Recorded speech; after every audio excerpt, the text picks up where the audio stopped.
안녕하세요. 토지병장입니다. 지난 시간에 산지연금형 매수제도에 대해서 설명을 했습니다. 그래서 5회에 걸쳐서 5번에 걸쳐서 산지연금을 대해서 완전 검토를 해보려고 합니다. 정리를 해보려고 합니다. 내가 왜 정리한다고 했냐면 이거는 오프라인 강의 때 제가 추천하지 않거든요. 추천 투자가 아닙니다. 추천 투자가 아니죠. 그래서 그 이유는 이제 지난 시간에 좀 어느 정도 개념을 잡았을 거라고 보고요. 하나씩 하나씩 보면 왜 추천 안 하는지 알 겁니다. 왜 추천 안 한다고요? 연금 받기 위해서 그런 공론산지를 한다고요? 좀 안 맞죠? 만약에 백두대간 산다고요? 안 맞죠? 만약에 어떤 경우에 그래도 투자 대상을 본다면 감정가가 뭐 10억이 나왔어. 공시지가가 10억이에요. 경매로 10억이 나왔어요. 그럼 요거를 1억에 낙찰받았어. 1억에 아주 굉장히 대폭적으로 낙찰받았어요. 그러면 공시지가가 꽤 높은데 1억에 낙찰받았으니까 그때는 연금을 좀 더 많이 받을 수 있는 여지가 생기겠죠. 근데 이거를 미리 알아본다는 것이 가능할까요? 얼마 받는지? 내게 아닌데 아직 낙찰도 안 되는데, 그렇죠? 낙찰도 안 되는데 알아본다고 하면은 다 촬영청에서는 업무 마비가 올 거죠. 전국에는 그 이메일 전부 다 물어보죠. 그럼 마비가 될 거죠. 그러니까 여기서는 어떻게 될까요? 소유주한테 그때 신청하라고 이렇게 했고요. 그 다음에 또 문제가 뭐냐면 미리 얘기하면 예산이 배정이 돼야 돼요. 순서가 있습니다. 예산이 배정되지 않으면 내가 받을 때 뒤로 한참 밀리게 나중에 받을 수도 있다는 거죠. 예산이 없으니까. 국가가 주는 거기 때 예산이 확보 안 되면 매수제도 할 수가 없거든요. 그렇죠. 지금은 이제 초반기이기 때문에 좀 있는 것 같은데 저서에 지금 예산이 고갈날 수도 있습니다. 아마 정부 예산이 적으면 내년에는 더 힘들지 않을까 싶기도 하고 이런 것입니다. 그런 개념을 잘 잡아서 산지연금형 매수제도 이거는 굳이 투자 상품으로 분류해야 되냐 이거는 한번 고민을 잘 해서 봐야 될 것 같습니다. 이렇게 됐죠? 산지연금형 매수제도에 대해 얘기했고 이번에는 2020년에 사유전 매수 청구 제도라는 것이 이때가 나오기 시작했어요. 그때 저도 처음 그때 알았거든요. 사유전 매수 청구 제도를 아느냐, 매수제 대상 있죠? 이런 거, 요 내용에 대해서 2020년입니다. 제가 한번 클릭해서 가져와 봤습니다. 사유전 매수 제도를 아시나요? 돼 있죠? 2020년입니다. 2020년. 3년 전 얘기죠. 그때 이제 얘기가 나온 겁니다. 볼게요. 사유전 매수 청구 제도를 아시나요? 그래서 그 당시 좋은 글이 있어서 요거를 하나 제가 가져왔습니다. 설명이 잘 돼 있는 그 다른 분의 포스팅입니다. 이렇게 보겠습니다. KB부동산에서 이게 했네요. 2018년은 서울저 중심에 뭐 이렇게 해서 쏟아지면 다시 하나 했다. 특히 정부의 부동산 규제가 강화되면서 부동산을 사놓으면 언젠가 오르겠지 하는 묻지마 투자보다는 향후 자산가치 상승 여지 등 부동산 가치를 선별하여 투자 보유 처분 여부를 결정하는 선택과 집중의 자산관리법을 현행되고 있다. 2018년은 그랬습니다. 이게 딱 지나고 2019년부터 오렸죠. 이렇게 됐습니다. 그래서 하지만 선택과 집중의 자산관리가 쉽지 않은 부동산이 있어서 그 내용을 검토하고 해결 방안을 제의해 보기로 한다.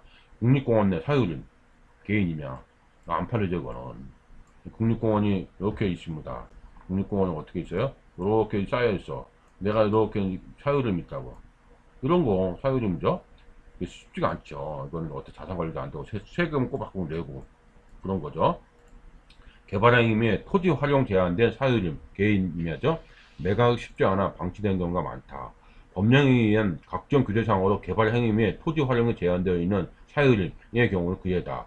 부동산 자산관리 처분을 자문을 진행하다 보면 사유림은 매각자가 어렵습니다. 방치된 경우가 많은 것을 알 수 있습니다. 이러한 법률 제한사항이 많은 사유림에 대해서는 정부는 사유림 매수 청구 제도를 통해 매입을 진행하고 있는 바 금융은행 부동산 자산관리를 자문사로 그 활용 내용을 파악해 본다. 이렇게 나왔습니다. 부동산 자산관리 자문 사례, 사유림 매수청구제도 부모로부터 물려받았죠. 여기서 부모로부터 물려받은 거예요. 상속이죠. 소재 임야를 관리하기 어려워서 8년부터 매각을 진행하시나 매수에 대한 데가 전혀 없다. 또한 자녀들에게 증여 고려하시나 증여를 원하지 않죠. 그래서 당행에 자문 요청하다. 이런 게 문제죠. 이런 게 문제죠. 이렇게 상기 임야는 뭐가 있습니까? 이면은 국토의 개임을 이용하는 법률에 따라 지역, 지구상, 농림적, 자연환경 보전제에 해당하며 법령 제한으로 국립공원, 공원 자연환경지구로 지정되어 있어 자연공원법에 의한 행위 제한을 받고 있어 임야를 확인되었다. 즉 법적 소유권은 소유권자에게 남아있지만 각종 행위 규제로 인해 실질적인 사용권은 공원을 관리하는 국립공원관리공단에 있으며 소유권자는 재산세만 납부를 해야 되는 상황이었다.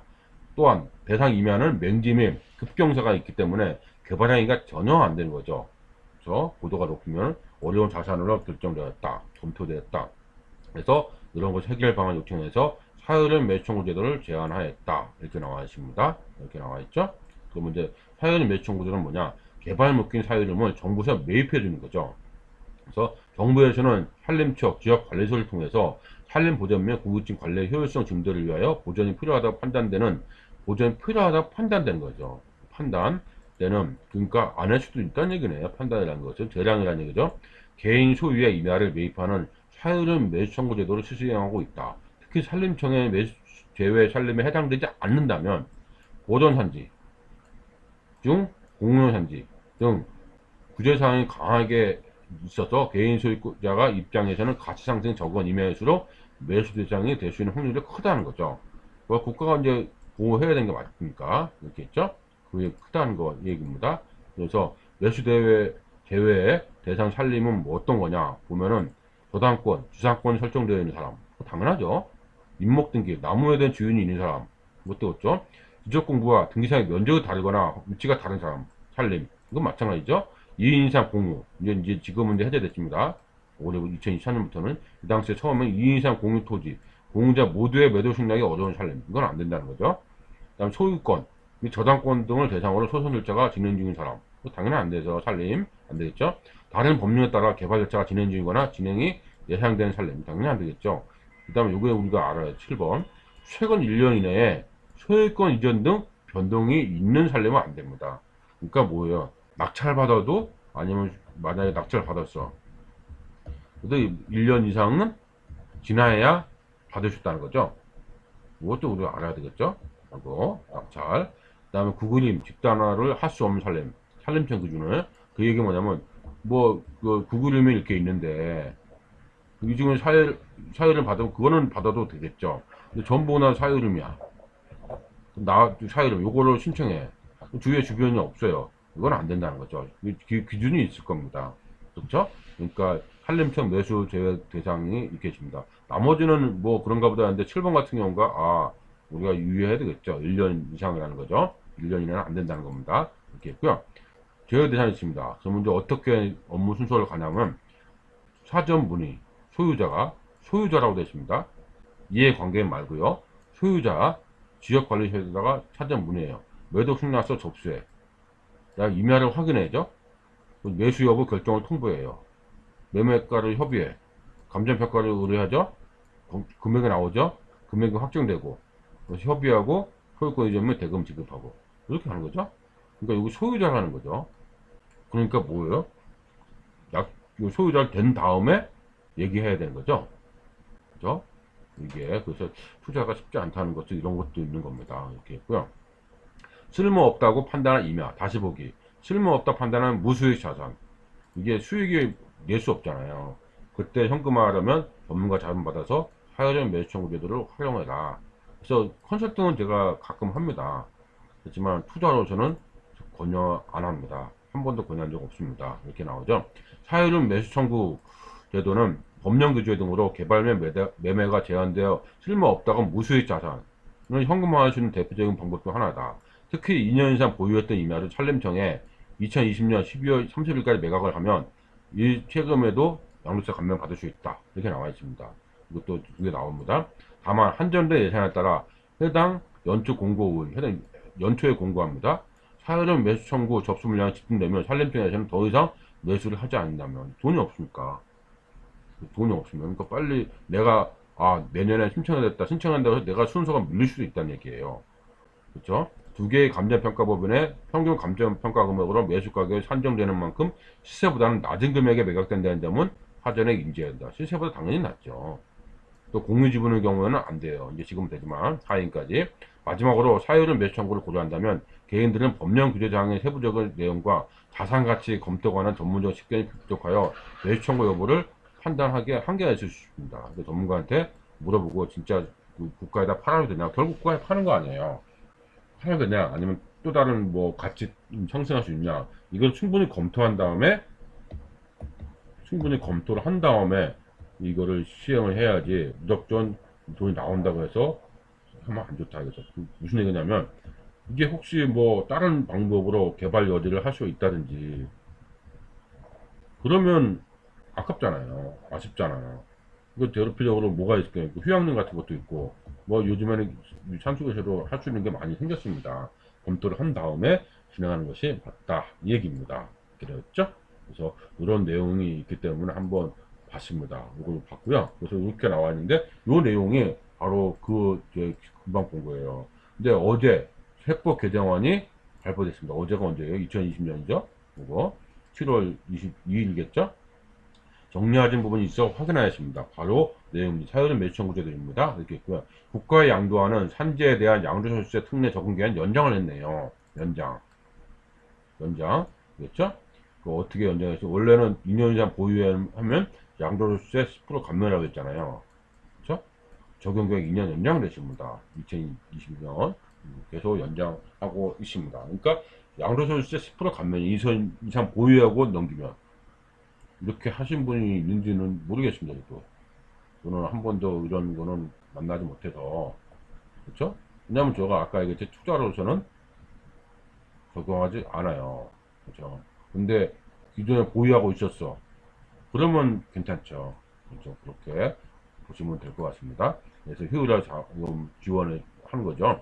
이렇게 양도소득세 특례입니다. 사유를 매수 청구제도가 연구되는 거죠. 개발에 묶인 사유를 정부에서 매입합니다. KB 부동산에 있는 이미지하고 그대로 인용합니다. 정리가 잘 되어 있습니다. 이렇게 나왔습니다. 어떤 내용이냐면 요거 다시 한번 보면서 정리해 보겠습니다. 요게 저당권, 주상권 설정되는 살림 당연히 안 되죠. 임목등기 나무 소유주.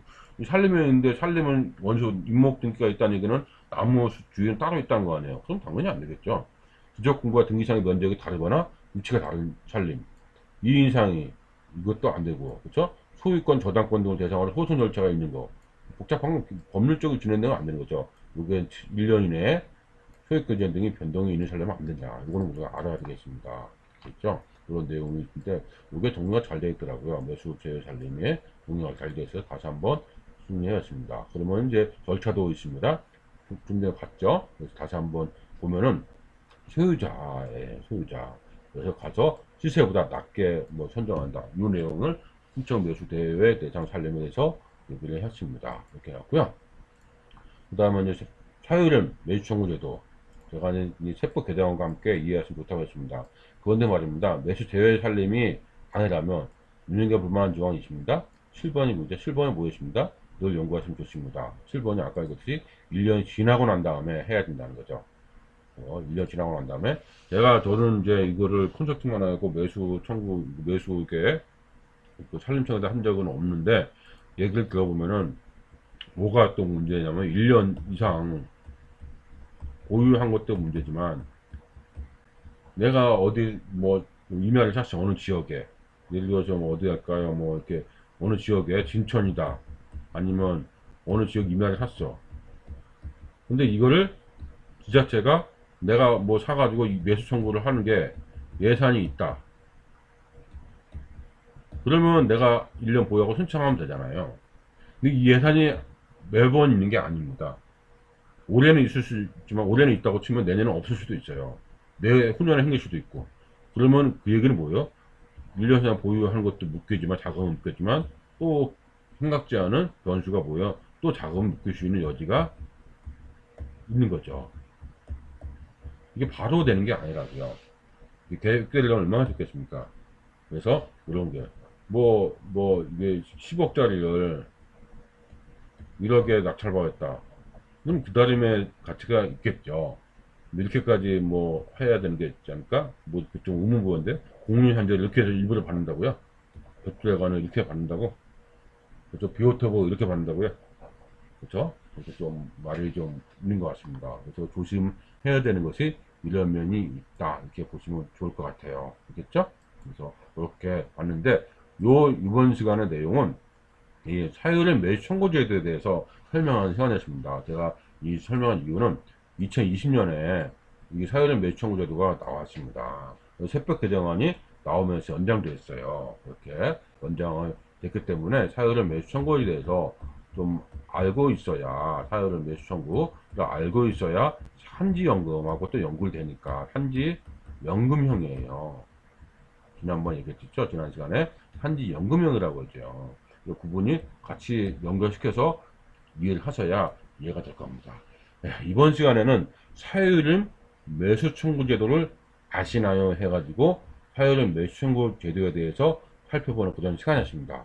이어서 다음 시간에도 뭐 한 번 더, 두세 번 더 준비를 할 겁니다. 그래서 한지연금형 그 매수 청구, 뭐 사유림 매수 청구에 대해서 좀 더 살펴보는 시간을 갖도록 하겠습니다. 그럼 다음 시간에 뵙겠습니다.